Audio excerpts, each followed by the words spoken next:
안녕하세요. 축구 전문 기자 한준입니다. 토트넘 허스퍼가 사실상 다음 시즌 유럽 축구연맹 챔피언스리그 진출권이 걸린 에스턴 빌라와 4위 쟁탈전 2023-2024 시즌 프리미어리그 28라운드 경기에서 무려 4대0의 대승을 거두면서 주도권을 잡았습니다. 이 과정에는 캡틴 손흥민 선수의 1골 2도움 원맨쇼가 있었는데요. 득점과 도움이라는 공격 포인트뿐 아니라 전술적인 역할에 있어서도 원톱 손흥민 선수의 효과가 제대로 드러났다고 영국 현지 방송에서 분석하고 있습니다. 영국 공영방송 BBC에서 60년 넘게 연재하고 있는 최고의 전술 분석 프로그램 매치 오브 더 데이에서는 최전방 선수 손흥민의 압박 능력이 토트넘 전술, 토트넘 승리의 핵심이었다라고 분석하며 다방면에서 손흥민 선수를 찬사했는데요. 우나이 에메리 에스턴 빌라 감독까지도 손흥민 선수가 주도한 토트넘의 대단한 압박을 인정했습니다. 프리미어리그 레전드 출신 해설가들이 분석한 토트넘과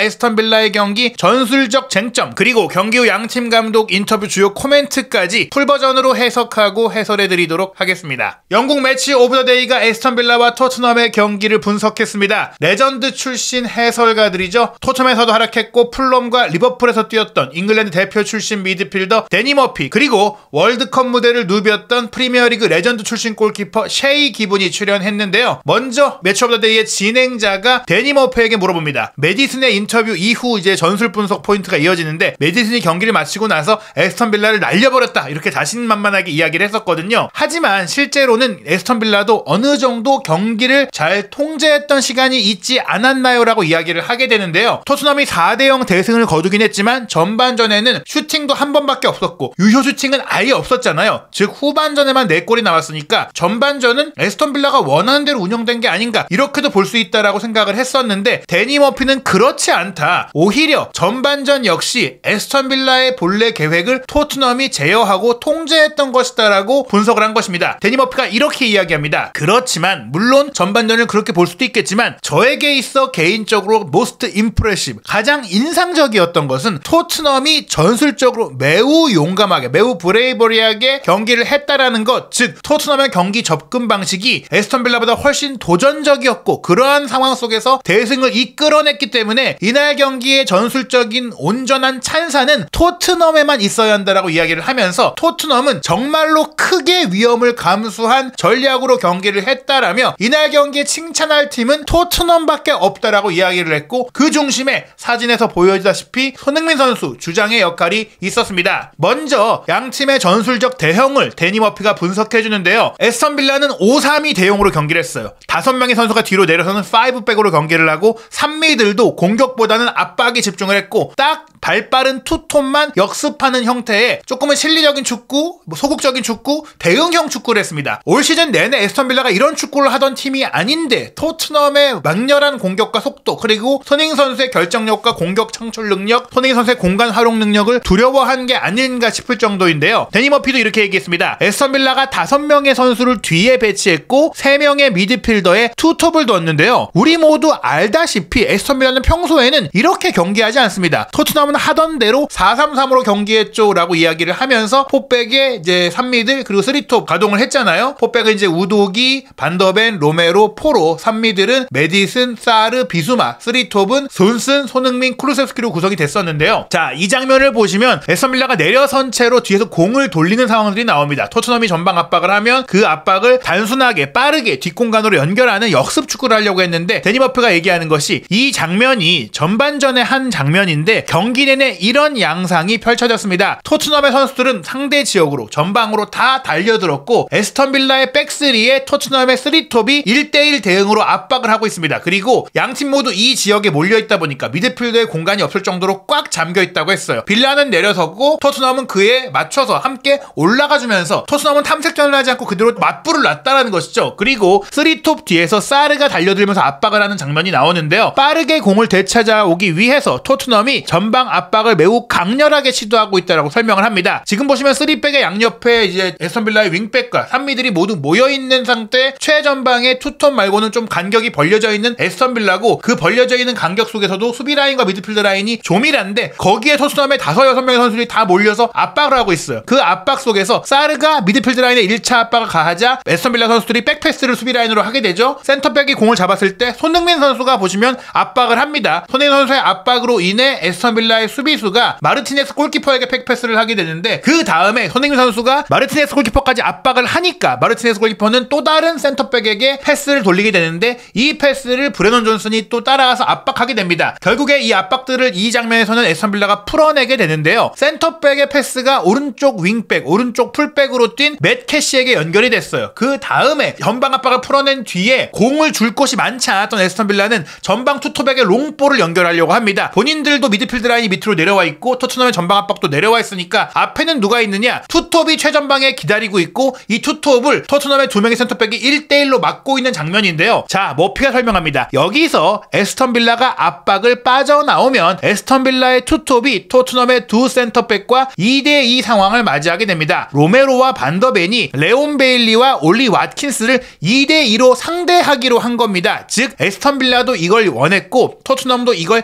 예상했는데요. 토트넘은 전혀 두려움 없이 이 투톱을 두 명의 센터백만으로 막아냅니다. 심지어 편안하고 자신감 있게 해냈습니다. 이런 전방 압박 축구의 가장 큰 우려점이 뒷공간을 빵 때렸을 때 그 뒤를 많은 공간을 커버해야 되는 그런 상황, 부담스러운 상황인데 토트넘은 그 상황을 알고 대비했고 잘 통제해냈다는 거예요. 결국 전방 압박이 공을 못 빼앗아내게 되면은 위험이 생기는데요. 지금 오른쪽에서 전방으로 패스를 연결했을 때 반더벤이 강하게 1차 전진 수비를 통해서 잘라내는 장면이 나옵니다. 그리고 이제 이 공격 전개를 끊어내고 다시 토트넘이 공을 상대 지역에서 되찾아서 플레이를 전개하게 되는데요. 이 다음 장면 보시면 클루셉스키가 이제 오른쪽에서 압박을 하고 있잖아요. 이러한 축구가 리스크는 높지만 그만큼 보상도 크다고 데니 머피가 이야기하는데, 또 하나 중요했던 것이 이날 경기에 이런 장면들이 꽤 많이 나올 때 토트넘은 에스턴 빌라의 스로인 상황을 많이 활용했다. 스로인을 앞으로 전개하면서 에스턴 빌라의 선수들이 끌어올라간 게 아니라 뒤로 내주고 뒤에서 공을 돌리다가 롱볼을 투톱에 전달하는, 다시 한번 말씀드리지만 수동적이고 소극적이고 단순한 축구를 에스턴 빌라가 준비했습니다. 왜냐? 토트넘이 전방 압박을 하는 팀이니까 그걸 유인해서 우리는 쉽게 경기를 풀어가보자, 뭐 이렇게 생각을 한 건데요. 이 스로인 상황에서 또 한 번 빌라가 뒤로 패스를 한 것이 토트넘의 압박 트리거가 됩니다. 항상 토트넘은 에스턴 빌라가 뒤로 스로인을 할 때마다 압박을 강하게 들어가면서 빼앗아내려고 했고 실수를 유발하려고 했죠. 여기서 쿠루세스키가 1차 압박을 하게 되지만 그 1차 압박에 의해 센터백 쪽으로 공이 돌아갔을 때 원톱 손흥민 선수가 끝까지 압박을 해요. 앞선 장면에서도 손흥민 선수가 골키퍼까지 끝까지 포기하지 않고 강하게 빠르게 적극적으로 압박을 하잖아요. 손흥민 선수에 대해서 데니 머피가 압박을 세팅한 선수라고 하면서 브릴리언트 압박이라고 했습니다. 브릴리언트 프레스,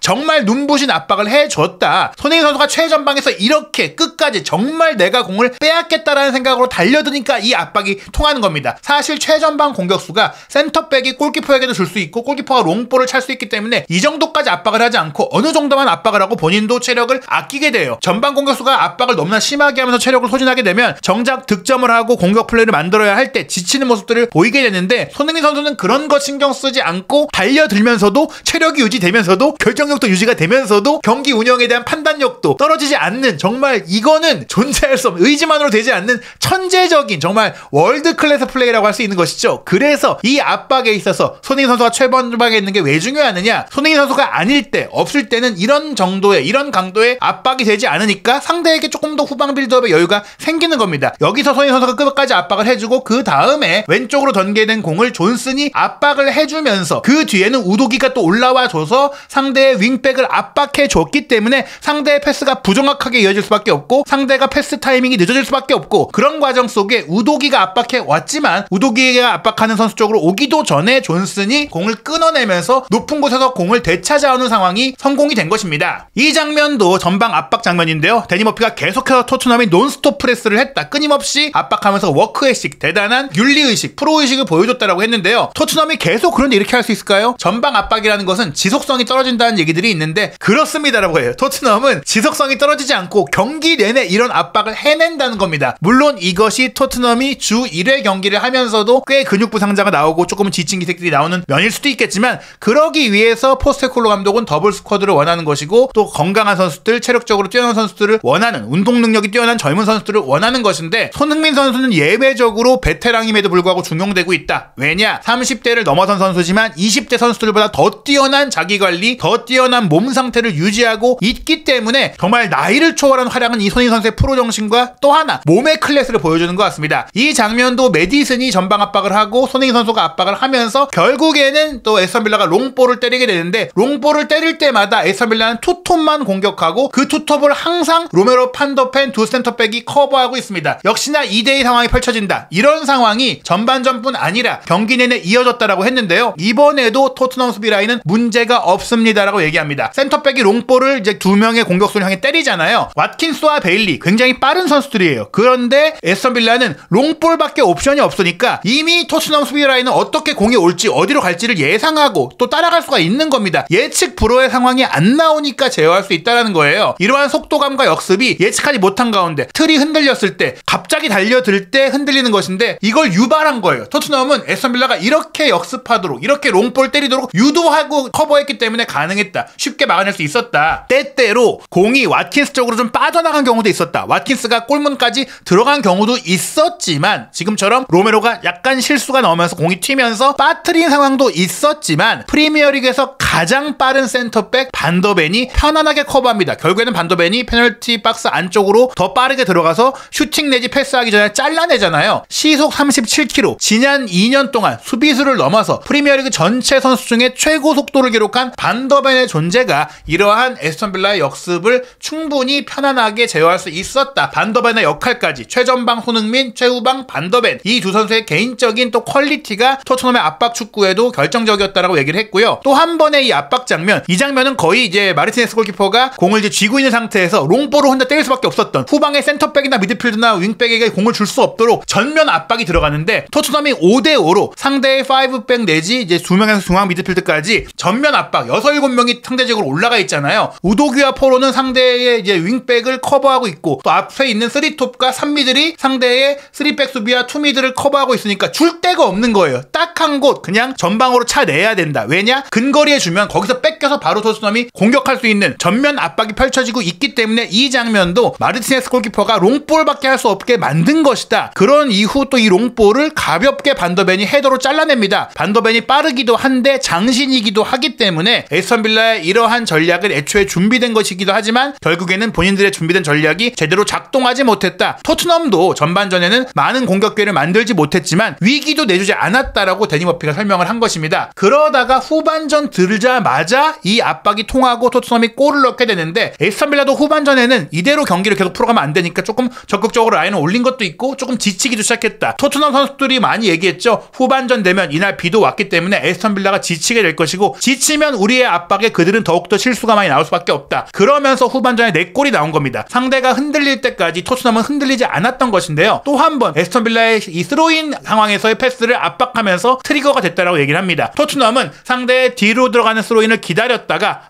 어떻게 압박해야 될까 세팅을 하고 그 다음에 시작을 한다. 그냥 섣불리 공짜라 그 머리 없는 닭처럼 쫓아다니는 게 아니라 공이 어디로 가는지, 어디에 선수가 어떻게 있는지를 보고 압박 대응 갖추고 그때 압박을 했다. 전술적으로 준비가 돼 있다는 얘기입니다. 에스턴 빌라가 근거리의 선수가 더 적고 압박을 계속해서 당하다 보니까 더 플레이가 느리니 토트넘은 지켜보고 압박을 들어가도 더 빠르게 되는 겁니다. 또 한 번 에스턴 빌라의 3백을 존슨, 손흥민, 콜루세프스키가 이제 화살표 같은 이제 삼각 대응으로 압박하는 게 보이잖아요. 언제나 가장 나이가 있는 손흥민 선수가 최전방에서 가장 강력한 압박을 또 시도하는 게 대단합니다. 물론 이런 압박을 공을 정말 잘 다루는 뛰어난 볼플레잉 센터백이 있다면 빠져나올 수 있겠지만, 아쉽게도 에스턴 빌라에는 그런 센터백이 없다. 그렇다면, 못 빠져나온다면, 탈압박을 못한다면 롱볼로 넘겨야 하는데, 그러한 판단도 빨리 가져가야 돼요. 사르가 항상 이 3톱의 뒤에서 압박을 같이 들어와 주니까 미드필드 라인으로도 패스할 수가 없고 옆에 동료 센터백에게도 패스할 수 없다. 윙백도 압박을 당하니까 항상 에스턴 빌라는 그냥 앞에다가 뻥 때릴 수밖에 없는 상황이 나오는 건데요. 여기서 한 번만 판단이 늦어져도 전방에서 공을 잘리게 된다. 콘사가 롱볼 줘야 되나? 탈압박 해야 되나? 옆으로 줘야 되나? 고민하는데 토트넘의 6명의 선수가 앞에서 쫙 쪼는 거예요. 그러니까 줄 때 옵션이 없었다. 데니 머피가 얘기합니다. 너무 콘사가 공을 오래 끌게 되면서 노출됐습니다. 그리고 존슨의 압박을 피해서 콘사가 옆으로 패스한 것을 크루세스키가 압박을 했고, 그러면서 흘러나온 공을 손흥민 선수가 잡았고, 손흥민 선수가 본인 쪽으로 수비가 몰리자 왼쪽 전방으로 침투하는 존슨에게 안성맞춤의 패스를 편안하게 줬고 존슨이 마무리하면서 골이 나왔는데, 그리고 나서 3분 뒤에 두 번째 골까지 나오면서 경기는 여기서 사실상 끝났다. 즉 이 골로 2대0이 되면서 사실상 경기가 끝났다. 토트넘이 이미 선제골을 넣은 상태에서 바로 이 압박 상황이 나오다 보니까 토트넘이 경기에 쐐기를 박을 수 있었다. 정말 보기에 환상적인 축구였다라고 소개를 하게 됩니다. 데니 머피는 이 이날 에스턴 빌라의 소극적인 전략이 올 시즌 전체를 두고 봤을 때 패착으로 돌아갔다라고 얘기했는데요. BBC의 매치 오브 더 데이가 소개한 대로 올 시즌 에스턴 빌라의 경기당 평균 유효 슈팅이 5.1회인데 이번 토트넘과의 경기에는 슈팅이 한 번밖에 안 됐고요. 에스턴 빌라의 올 시즌 평균 볼 점유율이 54%, 공을 소유한 채 경기를 주도하는 팀인데 이날 토트넘과의 경기는 점유율이 31%에 불과했다. 상대 박스 안에서의 볼 터치도 에스턴 빌라가 평소에는 30.5회의 평균 기록이 나오는데 이번 토트넘과의 경기는 22회에 불과했다. 패스 횟수도 평소 480회를 평균적으로 가져가는데 이번 경기는 200회 가까이 적을 정도의 293회에 불과했고 파이널 서드 지역, 공격 지역으로의 패스 공급은 평균적으로 124회를 기록하는데 토트넘과의 경기는 그 절반 수준인 63회에 불과했다. 즉 데니 머피는 이러한 내용들을 통해서 토트넘의 경기 내용 자체가 에스턴 빌라보다 보기도 좋고 경기의 강렬함과 전술적인 면과 피지컬적인 면뿐 아니라 승리에 대한 열망까지도 토트넘이 앞섰기 때문에 이런 큰 승리를 빌라파크에서 거둘만 했다라고 분석한 것입니다. 셰이 기브는 승점 5점 차로 에스턴 빌라가 앞서 있었기 때문에 그런 팀이 홈에서 5백으로 수비적인 경기를 한다? 이거 일반적인 일이 아니라고 했거든요. 물론 5백을 둔다고 해도 3백 수비를 둔다고 해도 윙백을 높이 공격적으로 운영할 수도 있기 때문에 꼭 3백 전술이 수비적이라고 말할 수는 없지만 데니 머피가 말한 것처럼 이날 토트넘과의 경기에 에스턴 빌라의 5백은 경기 내내 내려서 있었다라고 얘기하면서 수비적이고 소극적인 경기를 했다고 했습니다. 셰이 기브는 아마도 에스턴 빌라가 비기기만 해도 비겨서 승점 5점 차를 유지해도 된다고 생각했던 것 같다. 유로파 컨퍼런스 리그 아약스와의 경기를 치르고 있기도 하고 토트넘의 최근 컨디션이 좋다 보니까